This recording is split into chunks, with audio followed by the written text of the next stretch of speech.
Spider-Man, Spider-Man does whatever a spider can. Spins a web any size, catches thieves just like flies. Look out, here comes the Spider-Man.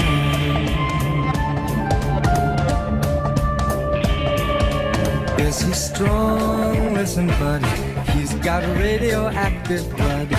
Can he swing from a thread? Take a look overhead. Hey there goes the Spider-Man. In the chill of night, at the scene of a crime, like a streak of light, he arrives just in time. Spider-Man, Spider-Man, friendly neighborhood Spider-Man. Wealth and fame he's ignored, action is his reward. Look out, here comes the Spider-Man.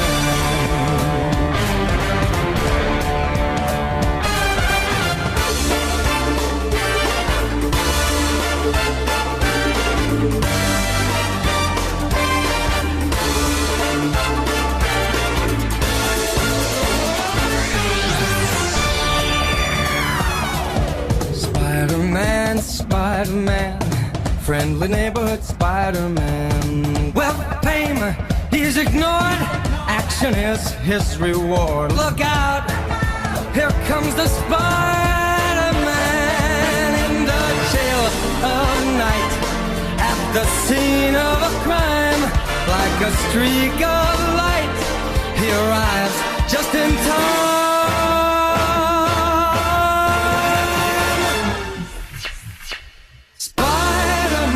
Spider-Man does whatever a spider can. Spins a web any size, catches thieves just like flies. Look out, here comes the Spider-Man. Spider-Man, Spider-Man, friendly neighborhood Spider-Man. Wealth and fame he's ignored, action is his reward. Look out, here comes the Spider-Man.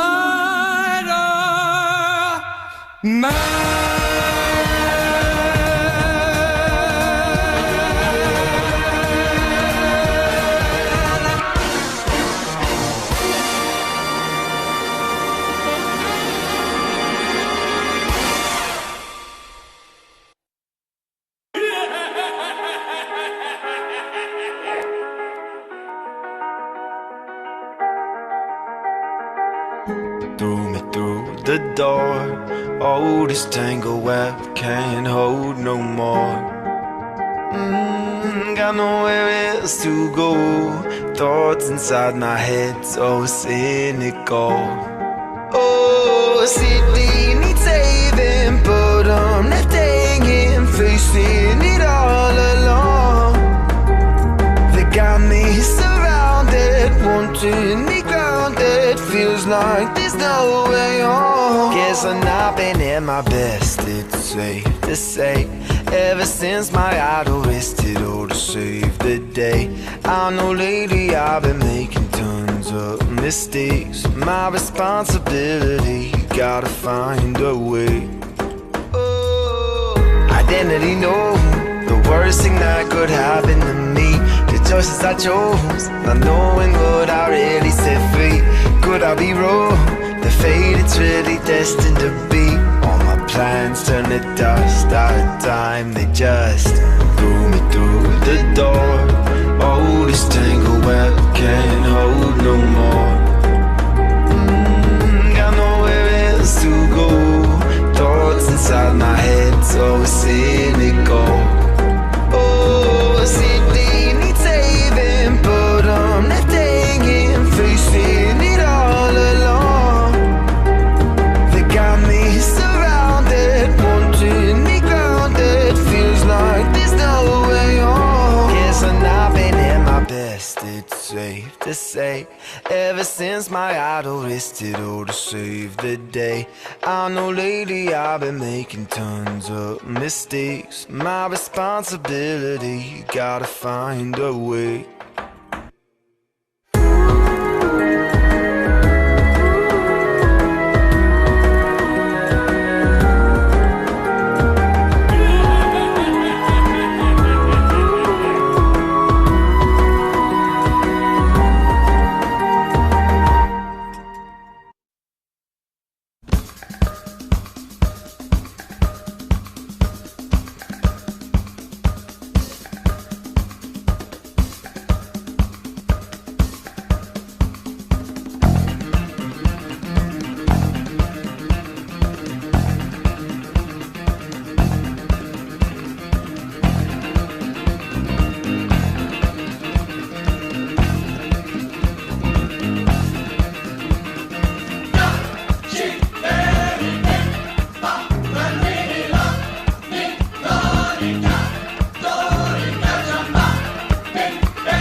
Good morning, good morning, good morning to all those here in Cole Hall, to all those far and wide who are with us streaming over the internet. It is wonderful to have you, wonderful to be together on this special superhero service. We observe our covenant, which calls us to recognize the power differentials in the world and in the past. We are on the unceded land of the Muwekma tribe of the Ohlone people, who were victims of the U.S. government's westward thirst for land and power. Everything we do to recognize their sovereignty is working our way back to covenant. We are also called into relationship with all those whose sovereignty is threatened by people who wield power. LGBTQ folks, people of color, immigrants, women, disabled, elderly, all have less power and are losing basic human rights. And the third calls us into relationship with our children and our children's children, whose power to care for the planet they will someday inherit is compromised by those whose power cares more about profit than sustainability.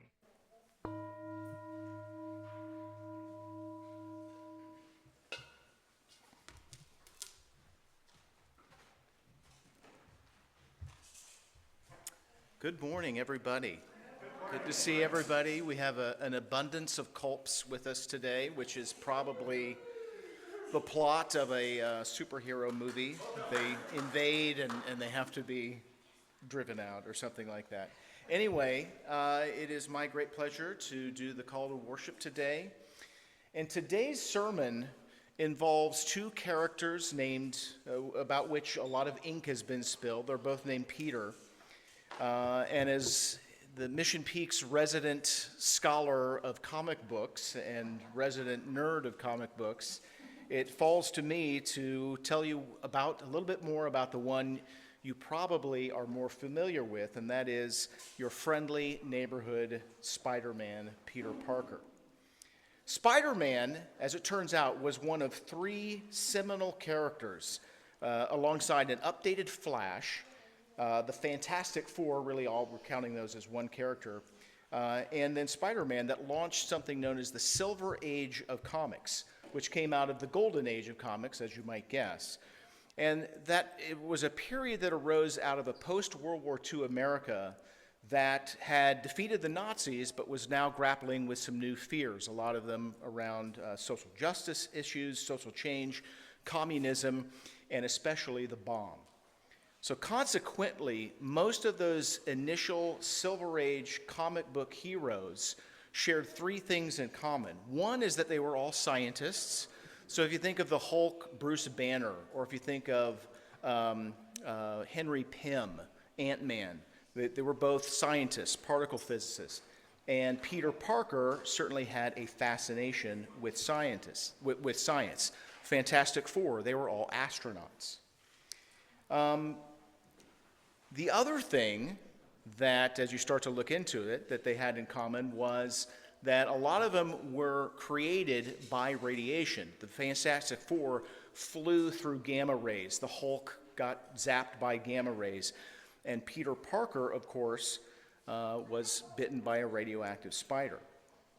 The third thing they had in common was that a lot of the Silver Age comic book characters the heroes started to grapple with more human fears.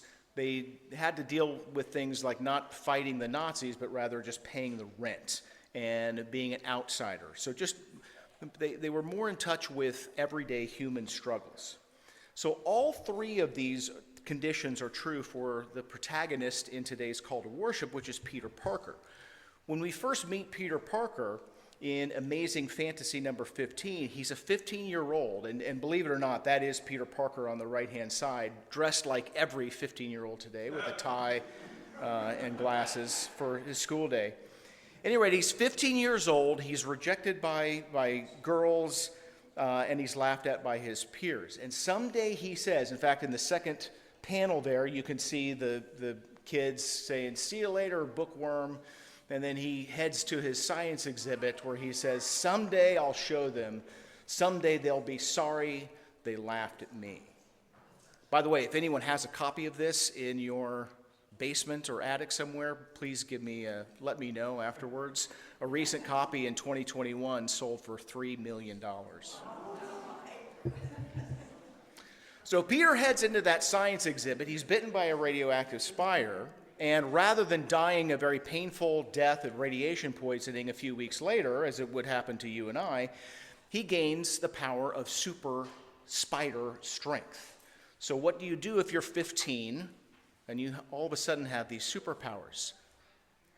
Fight crime? No, you make money because you want a car to impress the chicks who just rejected you a little while ago. So Peter enters into a wrestling contest where he can use his newfound strength to win. He is seen by someone a TV producer, who invites him to the Ed Sullivan Show for a pile of cash. And then he goes home that evening to share the news with his Uncle Ben and his Aunt May. And this, of course, sets the stage for a tragic sequence of events that turns Peter Parker, the wrestler, the luchador, into Peter Parker, the crime fighter. He decides, because he's bitten by a spider, that he's going to sew his own costume together and be a luchador. So we'll let Greg fully explore that exact sequence of events, but I'll give you a quick little hint, a quick little spoiler. It involves a plea for help and a response from Peter, which is, "Sorry, pal, it's not my job." In fact, it's this panel right here. "Sorry, Paul, that's your job. I'm through being pushed around by anybody." So an astute listener might make then this observation. Peter did not become a superhero because he was a good guy. He became a superhero because he was plagued by guilt. He couldn't live with himself after doing nothing. The thing that wasn't his problem became his problem very much indeed. An astute listener might also ask this question: will Peter's atonement ever end? Will he eventually have to find a better reason to be super than just mitigating his guilt? In the aftermath of his transformation, can he use his new powers to build a life that's happier and more connected? These are the questions that are worth pondering as we are called to worship today.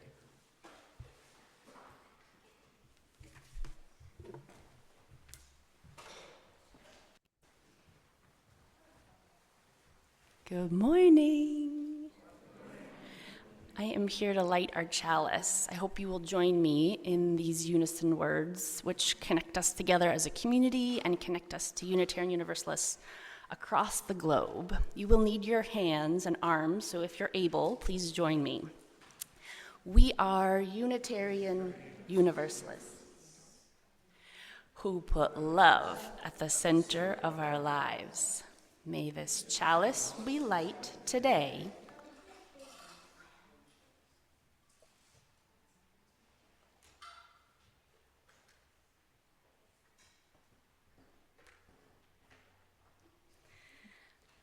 lead us as we explore, share, and play.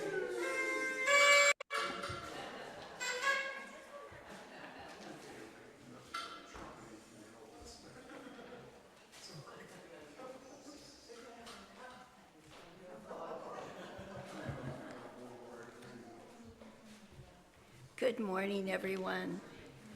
My name is Valerie Stewart. I am a member of the board. We are so glad to have you with us today, everybody in Zoomlandia and here in Cole Hall. Unitarian Universalism is a radically inclusive, non-doctrinal, non-dogmatic, open-hearted, and open-minded faith. We are people who are all coming at truth from different paths.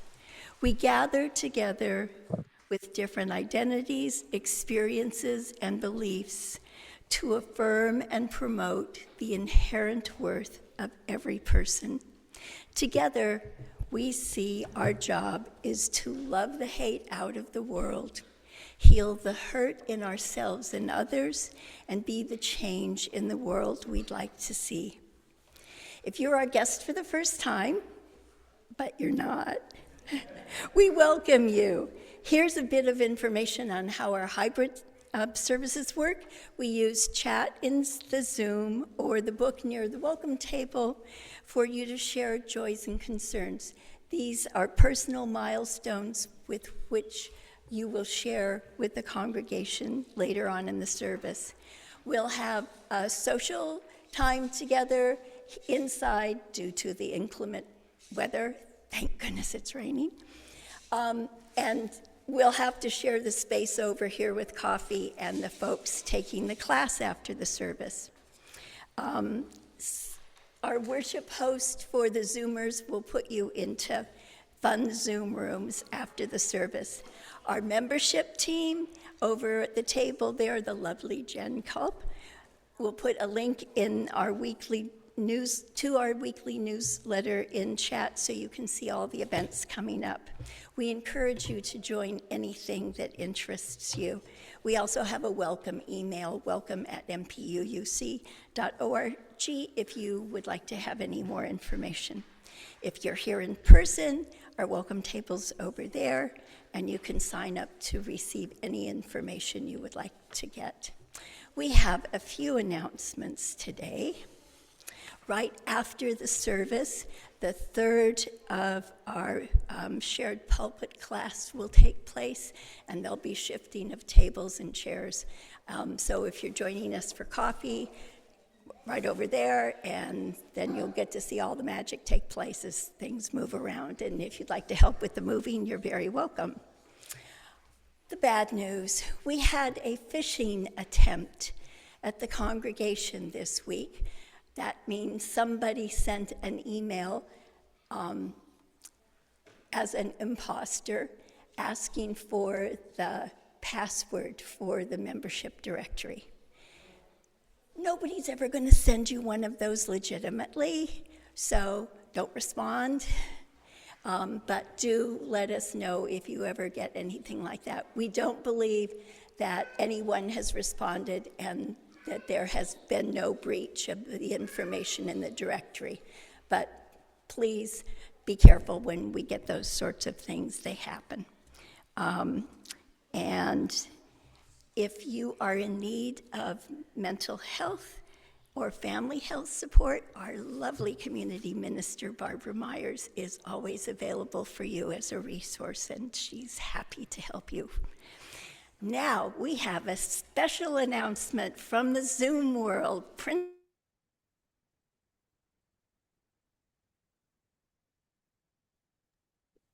Oops. Good morning, everybody. Hello to my Zoomers. Hello to all of my Zoomer wannabes out there. I'm very excited because we are going to have our very first online game night next Saturday from 6 till 8. We're going to have fun for children of all ages. We're going to have a game room, and we're going to have a chat room filled with lively banter. I hope you will all join us. It's going to be wonderful, and I can't wait to see you there. Have a wonderful day. Bye.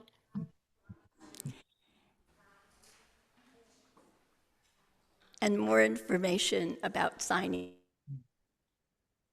Wednesday. So, as we always do, welcome everyone here and our friends in Zoomlandia. We're so glad we're all together, and join us now for our opening hymn.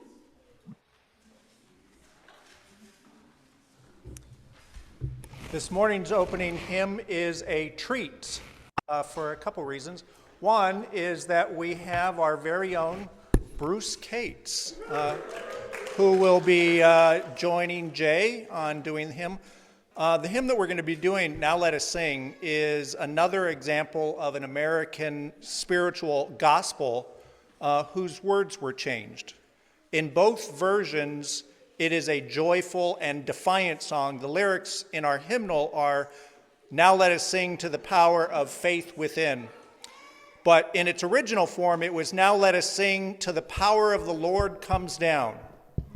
It is a zipper song, which means a new word is substituted in each verse. We use faith, hope, love, and joy.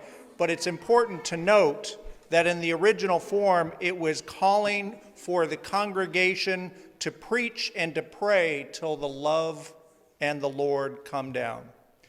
It was a hymn of defiance saying, we may not have the power to fix all the troubles around us, but we will not surrender what makes us most human while we wait for that power to come. So, I give you gentlemen the power.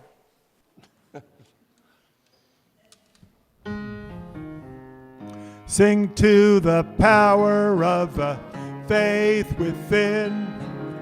Sing to the power of the faith within. Lift up your voice, be not afraid.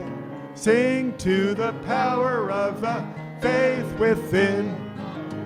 Sing to the power of the hope within. Sing to the power of the hope within. Lift up your voice, be not afraid. Sing to the power of the hope within. Sing to the power of the love within. Sing to the power of the love within. Lift up your voice, be not afraid. Sing to the power of the love within. Sing to the power of the joy within. Sing to the power of the joy within. Lift up your voice, be not afraid. Sing to the power of the joy within. Sing to the power of Mission Peak. Sing to the power of Mission Peak. Lift up your voice, be not afraid. Sing to the power of MPUUC.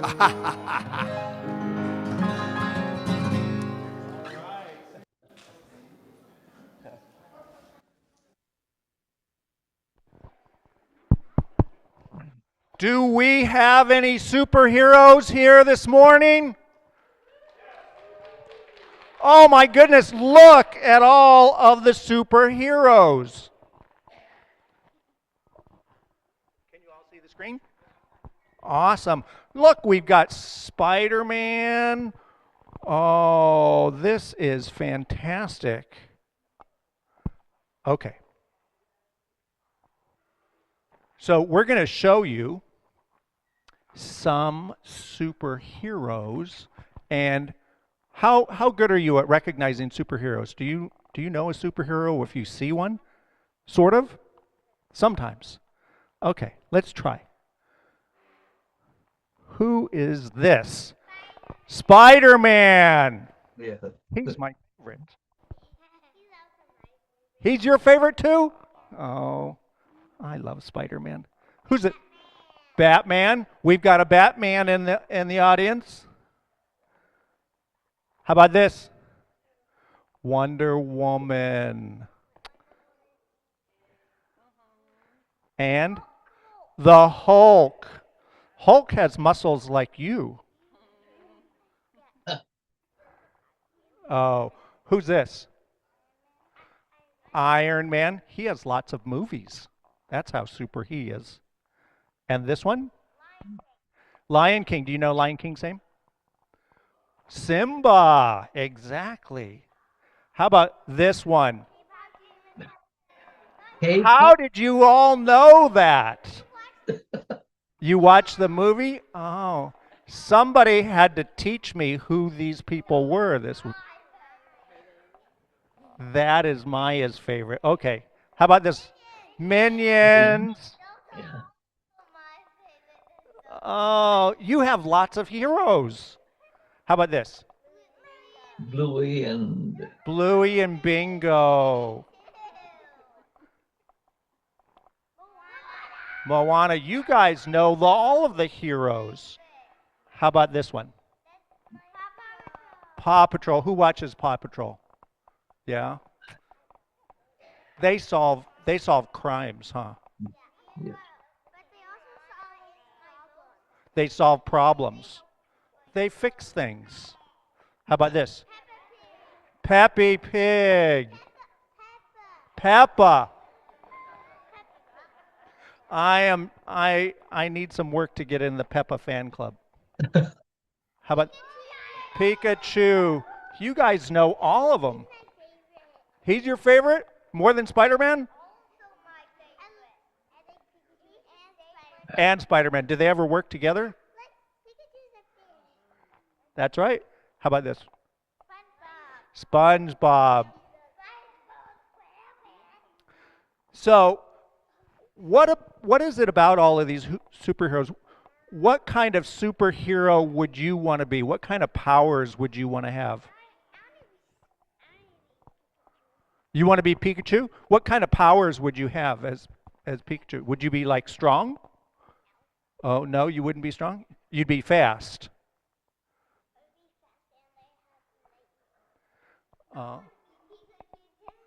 Yeah? And what kind of power would you have, Maya?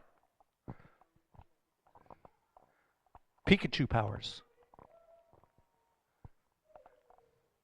Well, so think about whatever kind of power that you would want to have, that you would want to use as a superhero. When would you use your power? What would tell you when the right time is to use your power? When there's bad guys around. So when somebody needs help?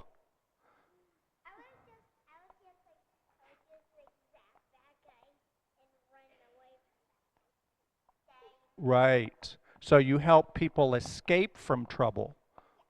Right.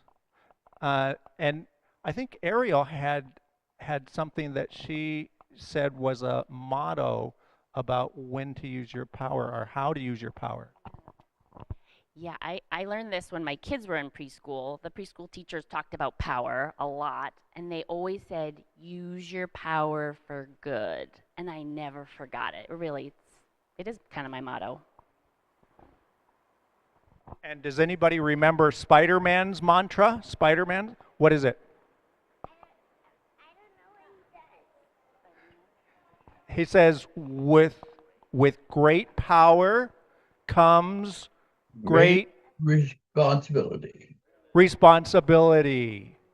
So the more power that we have, the more important it is for us to share our power with people who have less power. Sorry? Yeah, we're going to be talking a lot more about superheroes because you know what? The 28th of this month is National Superhero Day. And we have to get up to speed on all our superheroes. So you can come back and tell us about more superheroes. So to sing you off to class, I think we have Jay and Bruce who are going to play us out. This little light of mine, I'm gonna let it shine. This little light of mine, I'm gonna let it shine. This little light of mine, I'm gonna let it shine. Let it shine, let it shine, let it shine. And everywhere I go, I'm gonna let it shine. Everywhere I go, I'm gonna let it shine. Everywhere I go, I'm gonna let it shine. Let it shine, let it shine, let it shine.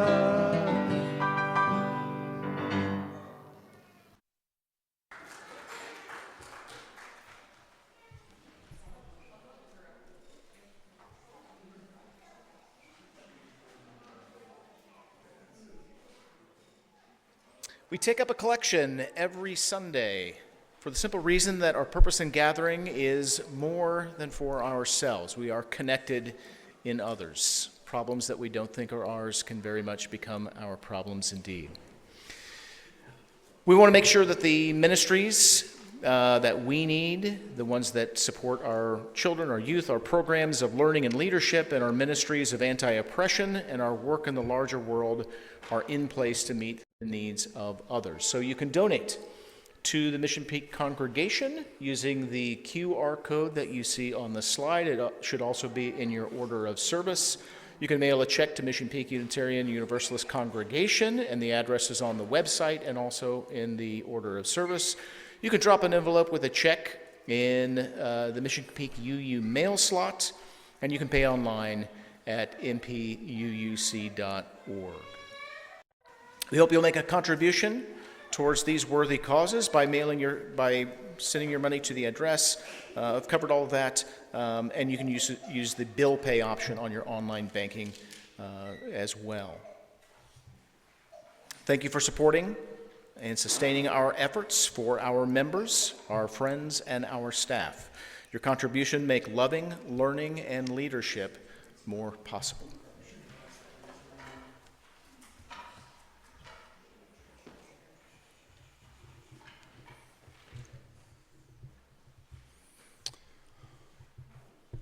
In this community, we may not all be Spider-Man or Batman, but we are all superheroes. And you can tell when all of our good deeds are done, when every heart that feels some brokenness feels some care and repair. If you have a joy or sorrow that by sharing with this community might bring some healing or hope, we invite you to write it in our book if you are here with us in Cole Hall, or write it in the chat if you are with us online. Please say whether it's a joy or concern, say your name and briefly what you would like for us to hold in our hearts. If you would like to light us, or if you would like to put a stone in our stone garden while the Song of Reflection plays, we invite you to do that. And of course, if your story or share is too tender to be brought into this space, we invite you to speak with myself or Reverend Barber or anyone on our encouragement team.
next great adventure. Love to all of you from Eric and Gail.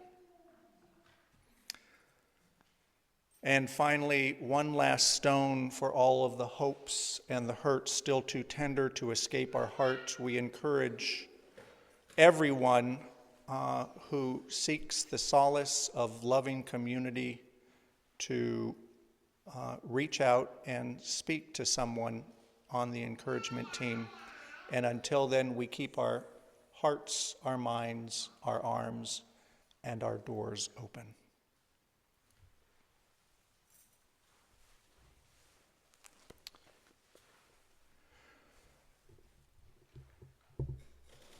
The Day of Silence, observed annually on the second Friday of April, which is April 10th, is a student-led national protest against the bullying, harassment, and silencing of LGBTQ students and youth. It was a protest that grew out of a 1996 uprising from the harm and the hurt that was caused to LGBTQ youth in Virginia. This year, we are celebrating our 30th anniversary to commemorate all of the LGBTQ youth whose voices were silenced. Please observe a moment of silence.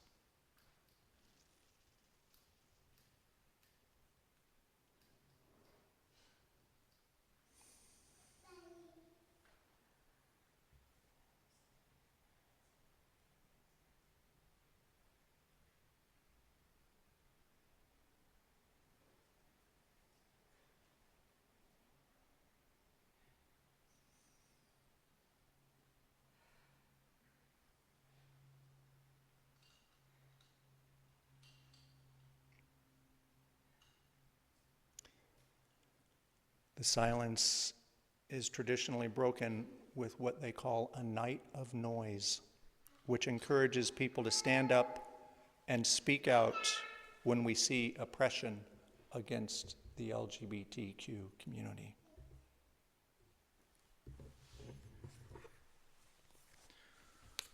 Please join with me in the spirit of this reading and reflection.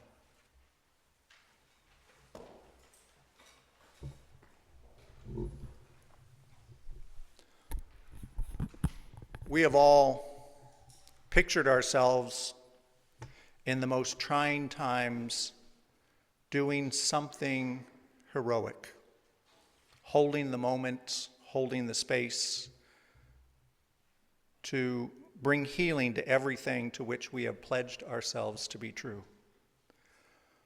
Of all the qualities a hero requires in the fierce heat of the moment, perhaps the most fundamental is loyalty.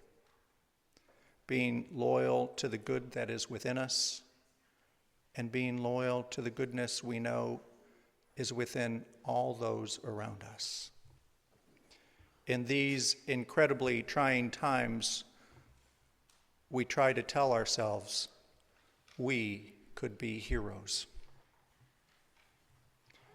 This reading from the Gospel of Mark, chapter 14, verses 26 through 31. When they had sung the hymn, they went out to the Mount of Olives, and Jesus said to them, "You will all become deserters, for it is written, 'I will strike the shepherd, and the sheep will be scattered.' But after I am raised up," he continued, "I will go before you to Galilee." And Peter said to him, "Even though all will become deserters, I will not." And Jesus replied, "Truly, I tell you, this very night, before the cock crows twice, you will deny me 3 times. But Peter said vehemently, "Even though I must die with you, I will not deny you." And all of them said the same. In the 36 verses that follow that passage, a great deal transpires. Jesus is arrested, tried, convicted, crucified. The Roman army categorizes him as an enemy of the state, and they begin to search for all of his associates. Again, the Gospel of Mark, chapter 14, verses 66 through 72. While Peter was below in the courtyard, one of the servants came by. When she saw Peter warming himself, she stared at him and said, You were also there with Jesus, the man from Nazareth. But he denied it, saying, I do not know what you are talking about. And the cock crowed. And another, on seeing him, began again, saying to bystanders, This man is one of them. But again, Peter denied it. Then a little while later, the bystanders again said to Peter, Certainly you are one of them, for you are a Galilean. But he began to curse and swore an oath, I do not know this man. At that moment, the cock crowed for a second time, and Peter remembered his promise, and he broke down, and he wept.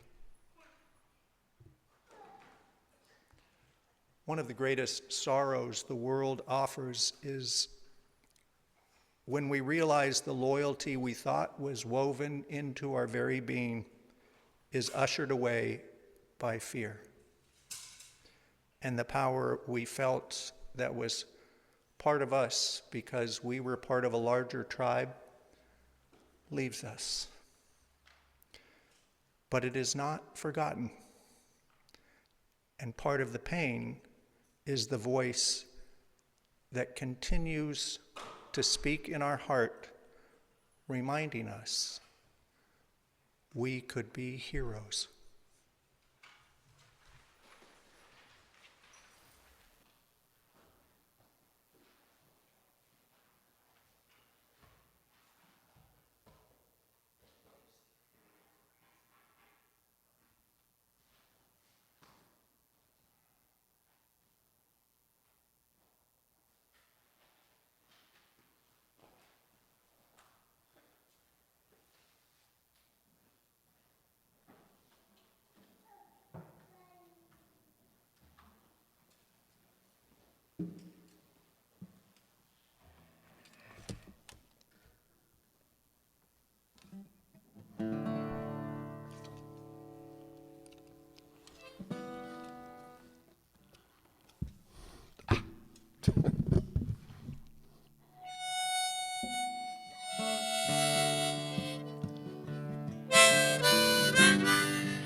I will be king,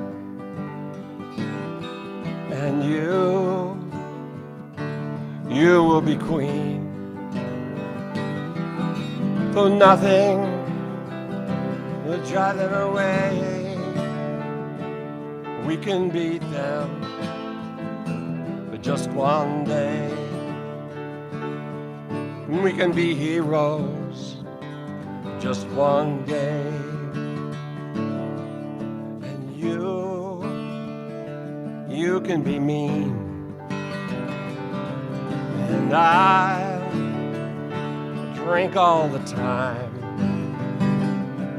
'cause we're lovers, and that's a fact. Yes, we're lovers, and that is that. Yes, nothing will keep us together. We could steal time for just one day. Or we can be heroes for just one day.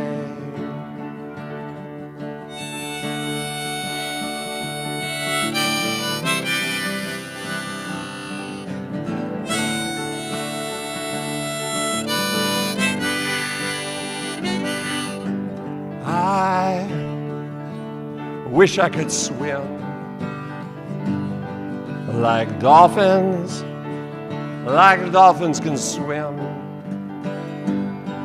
Though nothing will keep us together, we can beat them forever and ever, or we can be heroes just one day.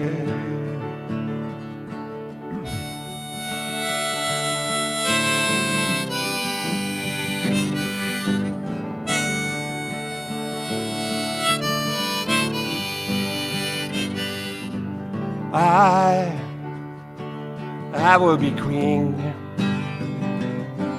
and you will be queen.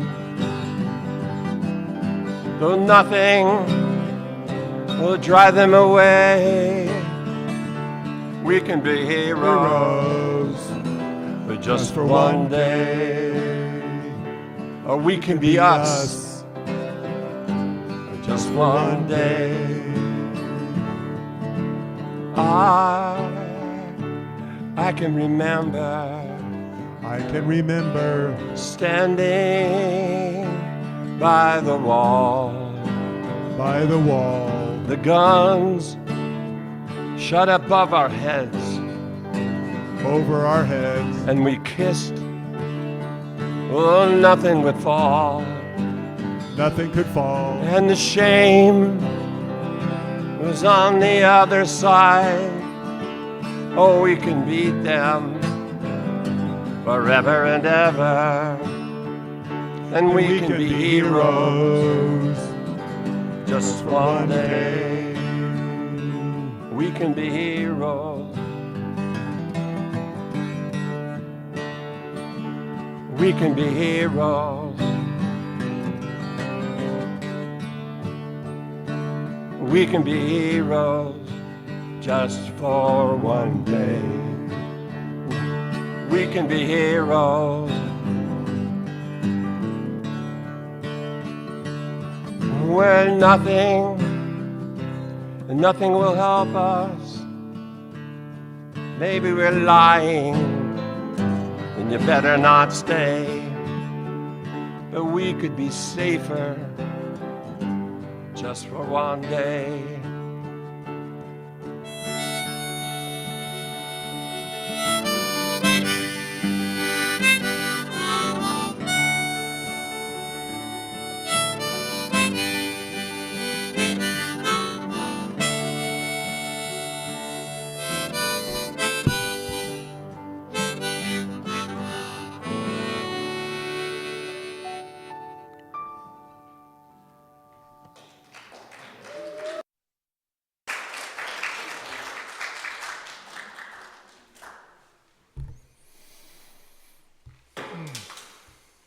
Such a treat to have you.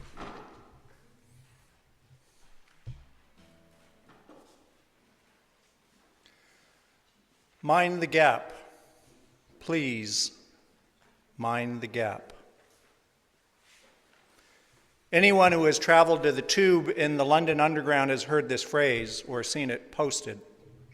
It's a warning. When things momentarily line up, but one is moving while the other stands still, a gap is formed. It is a warning to not let ourselves or someone we care about fall through the cracks. Mind the gap. In the 90s, this phrase became a metaphor to describe a gap in computer literacy forming between first and third world countries, a gap where people and the promise of a truly global community might be lost. Mind the gap. In the early 2000s, this metaphor got picked up by the Unitarian Universalist Association. They used it to speak of the gap forming between our young adults who were getting ready to step off a slow-moving platform in their congregations and into the fast-paced and unforgiving real world. Mind the gap. More recently, this phrase has been applied in the context of anti-oppression work, asking us to be more cognizant of the differences in personal power we all possess as we veer from the dominant culture.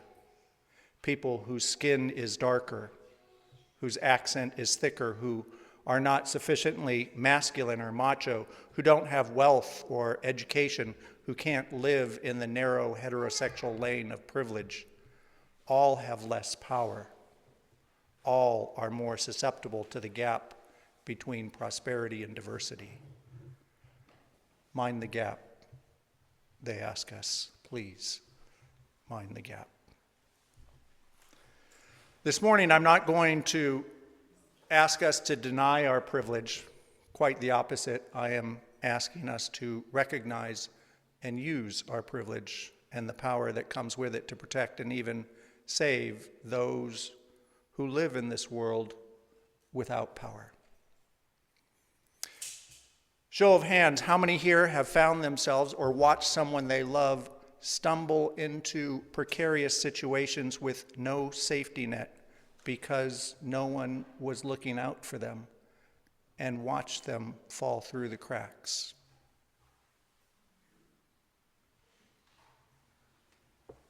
Today, I want to talk about special moments in human development where we discover power and begin trying to figure out how to use it. These are often called liminal spaces, and they come when we outgrow our old ways of doing things, but haven't yet mastered the new ones. Although this can happen at any period in our lives, the most obvious example is the period known as coming of age, that magical time between 12 and 20 when we are introduced to various tools of power, things like credit cards and drinking and drugs and driving and guns and sex. And we immediately learn that power has two sides, the alluring side of temptation and sometimes the ugly side of consequence. And until we learn to have a healthy relationship with power, there can be great consequences. Or as author Bruce Barton says, sometimes when I consider what tremendous consequences come from little things, I am tempted to think there are no little things. Mind the gap, please. Mind the gap. As we talk about liminal spaces where we discover power, I want to talk to you about De Benneville Pines. De Benneville Pines is a Unitarian Universalist conference center in the mountains a few hours from where we grew up in Los Angeles. It was a place we affectionately called camp. And if you didn't know, most who know that in the world of liminal spaces, camp is a code word for that place where many first experiences happen. Camp is where I began exchanging innocence for experience. It was a place of my first kiss. And it was a place, especially during the early 70s, when I began to hang out with older kids, cool people, people who were already experienced and who already knew about the power of sex, drugs, and rock and roll. People who my parents gave the side eye to. And I want to share with you the day when I was lured to the part of camp where the staff cabin is located, the place where many of the older people I admired lived. It was the most volatile of all liminal spaces, with people who took it upon themselves to test my innocence, to tempt me, corrupt me if they could, and they could.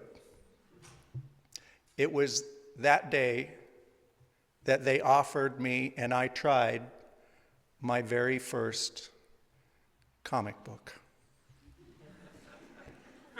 But not just any comic book. It was a reprint of the Amazing Spider-Man issue number 121. The issue where the Green Goblin kills Gwen Stacy, who is Peter Parker's girlfriend. And it sends Peter into anguish and reflection. Eventually, having him retell his origin story, the how and why behind how he became Spider-Man in the first place, how he acquired his power, and how he came to understand the promise of how he would use it. It was the power and his promise that made such a strong impression on me. It wasn't that he could swing from buildings or that he had the proportionate strength and speed of a spider. It wasn't even that he made sarcastic remarks when he beat up the bad guys. It was discovering who Peter Parker was before all of that, underneath it all, which is to say, exceptionally ordinary. One might even say flawed. His life was full of problems and transitions and worries and loneliness. He attempted to be cool, but often felt awkward and misunderstood, just like me. And although I didn't realize it until much later, just like almost everyone else I knew. As I read more about Peter Parker becoming Spider-Man, I read of someone who wanted a more powerful life and who, more importantly, needed to understand the purpose for which his new power could best be used, and to use it well, fashion loyalties, work for something greater than himself. Isn't that basically what we're all looking for? The key to happiness? The secret behind most religions, to learn what it means to be part of something greater than ourselves, serve some larger purpose, for it is in that greater purpose that we discover loyalty and how to use our power for good.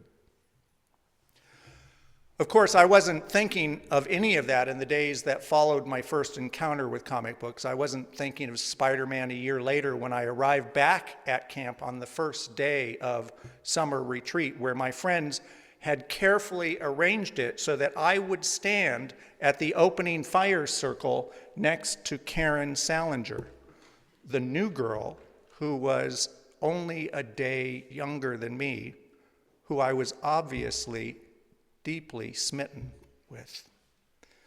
I wasn't thinking of superpowers when I awkwardly reached out to hold her hand and was desperately relieved when she didn't cry out, "Oh, dear Mother of God, what are you doing?" But instead, just quietly held my hand for a few minutes while everyone else sang.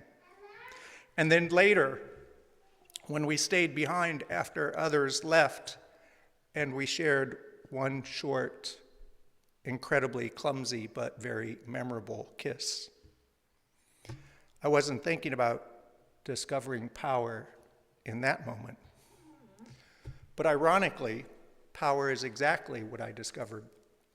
A new sense of myself, a new feeling in my heart to which I yearned to know more. Something beyond me to which I could be loyal and true and good. But liminal spaces can reveal and sometimes test goodness and loyalty. That's what happens in the gaps. At least that's what happened with Karen and I. It also happened for Peter Parker.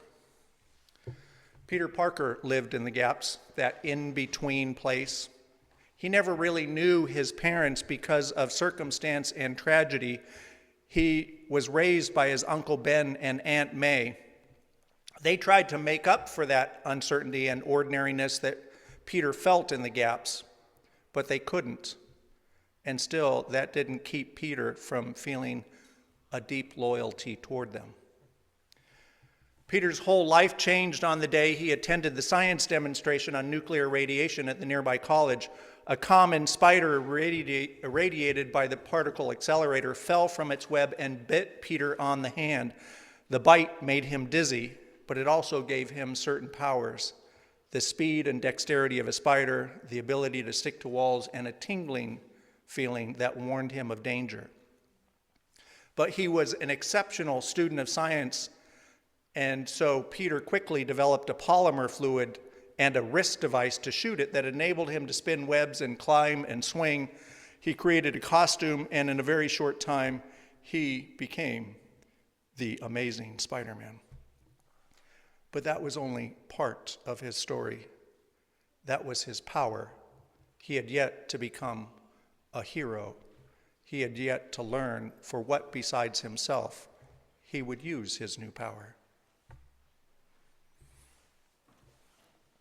And Jesus said to them, "You will all become deserters, for it is written, when they strike the shepherd, the sheep will be scattered."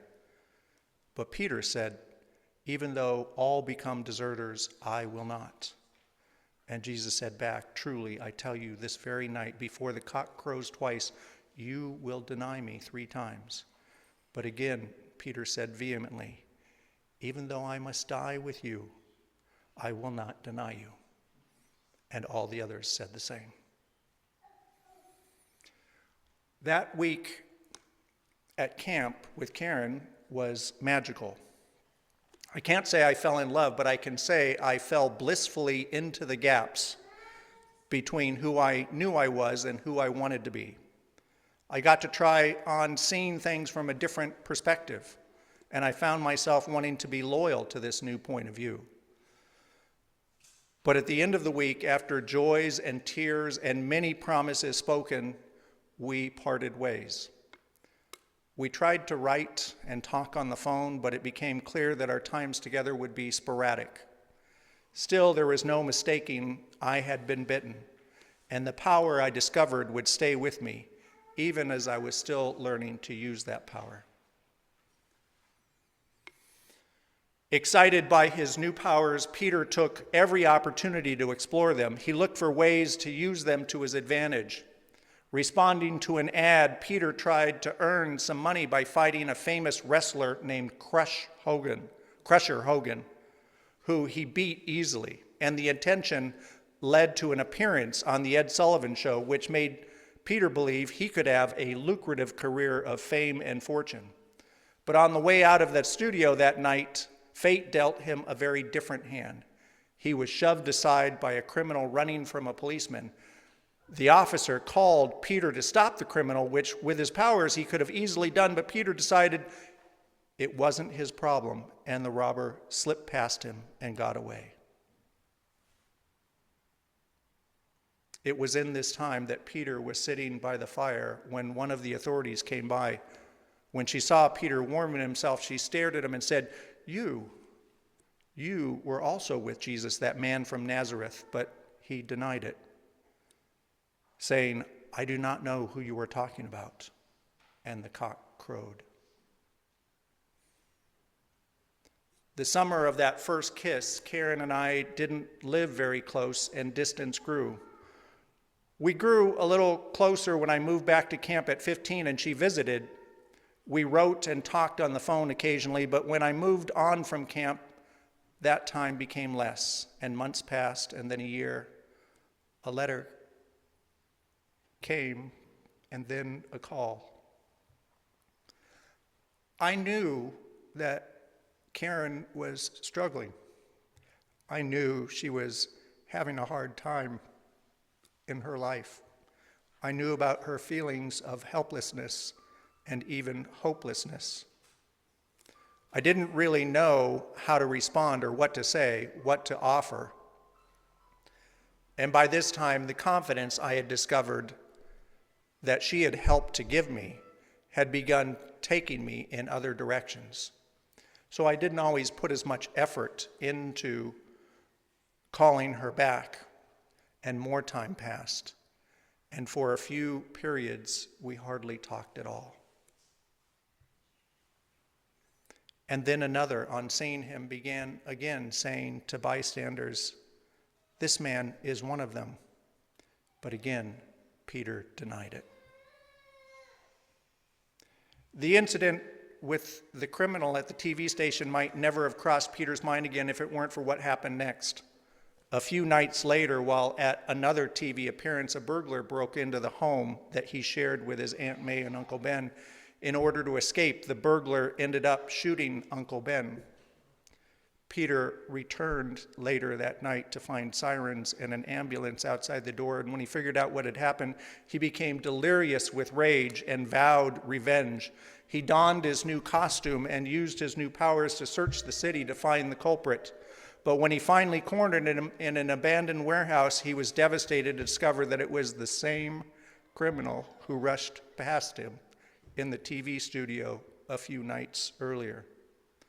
And in that moment, he came to the dreadful conclusion that his Uncle Ben had died because he failed to stop the man who killed him.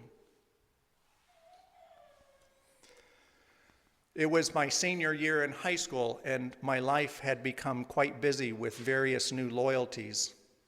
I came home one night to a phone call. It was another friend from camp. After some hemming and hawing, she said that she called me to say that Karen had died the day before. It was a car accident, she explained. And then she paused and added speculatively that perhaps it really wasn't an accident after all. You knew how much she was struggling, didn't you? I knew. I just didn't think it was my problem until then. Then, after a little while, the bystanders again said to Peter, "Certainly you are one of them, for you are a Galilean." But he began to curse and swear an oath. "I do not know this man." At that moment, the cock crowed for a second time, and he remembered his promise, and he broke down and wept. Now, I want to be clear. I don't believe, like Peter Parker did, that such an unfolding of circumstances was my fault, that I had the power to control the decisions that other people make. Not even those with superpowers like Spider-Man have that kind of control. But I am saying this. That moment in my life was and remains to this day an event which helps me see the difference between having power and being a hero. Power is something that we are given, that we develop by being in deeper relationship with others. Often the deepest relationships we forge are with people we knew in the gaps, people who took the time and took the risks to make a difference in our lives, and people who felt the difference we made in theirs. That ability to make a difference in someone's life is power. But as Peter Parker discovered that night, with great power comes great responsibility. It became his motto as a superhero, and a more apt description of the covenant that grows from this congregation and this denomination, I can't imagine. Karen's memorial was held a few months later. It was held at camp, the place that gave her, at least for some important moments, the belonging, the safety, the love that she longed for. The kind of place she needed more of.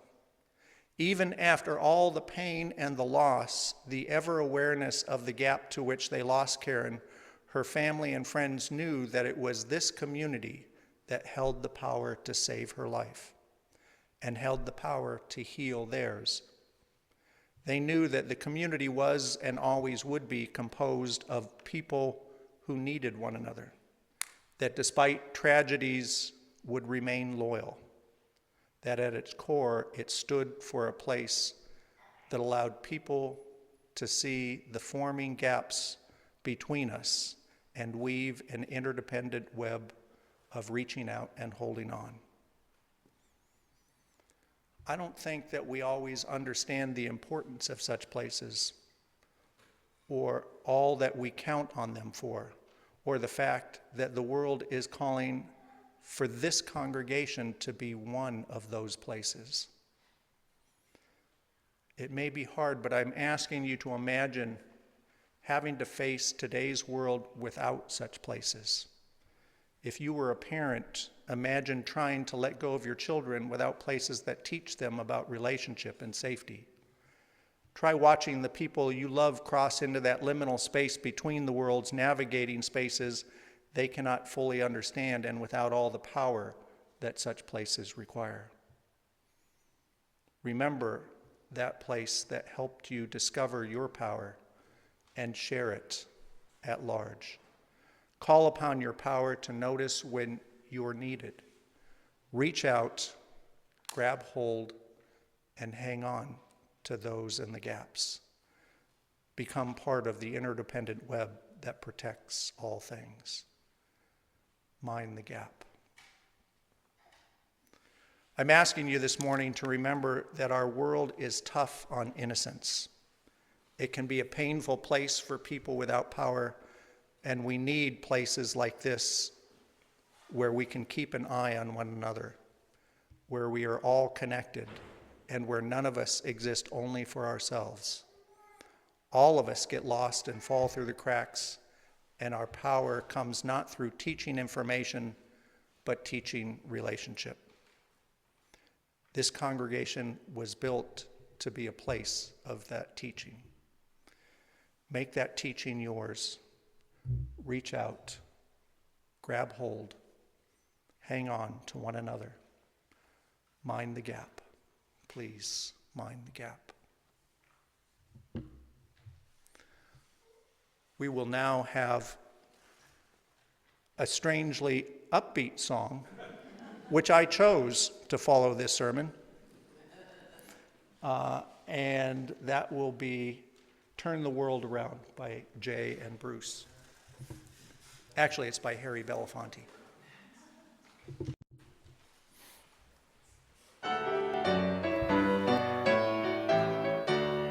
We come from the fire, living in the fire. Go back to the fire, turn the world around. We come from the water, turn in the water. Go back to the water, turn the world around. We come from the mountain, living in the mountain. Go back to the mountain, turn the world around.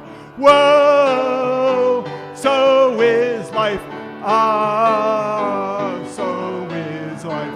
Whoa, so is life. Ah, so is life. Do you know who I am? Do you know who you are? See we one another clearly. Do we know who we are? Do you know who I am? Do I know who you are? See we one another clearly. Do we know who we are? Whoa, so is life a Bobby Wah. So is life. Whoa, so is life a Bobby Wah. So is life. Water makes the river, river wash the mountain. Fire makes the sunlight turn the world around. Fire, heart is of the river, body is the mountain, spirit is the sunlight, turn the world around.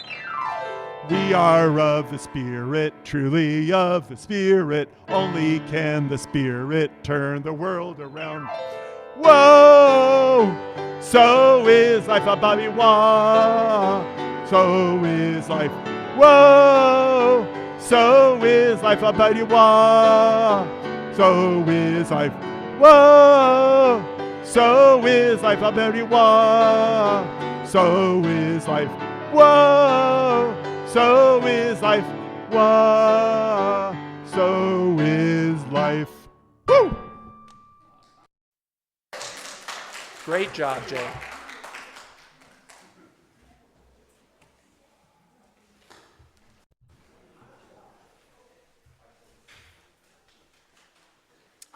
Slide here. Okay. Yeah. We'll close by extinguishing the chalice. Please join with me as we recite these words together. We extinguish this flame, but not the light of truth. the warmth of community, or the fire of commitment. These we carry in our hearts until we are together again.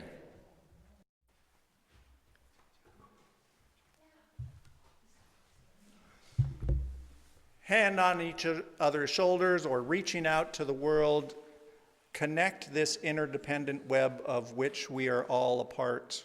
Remember, your superpower is to let other people know that they matter and to let yourself rest in that mattering with all people.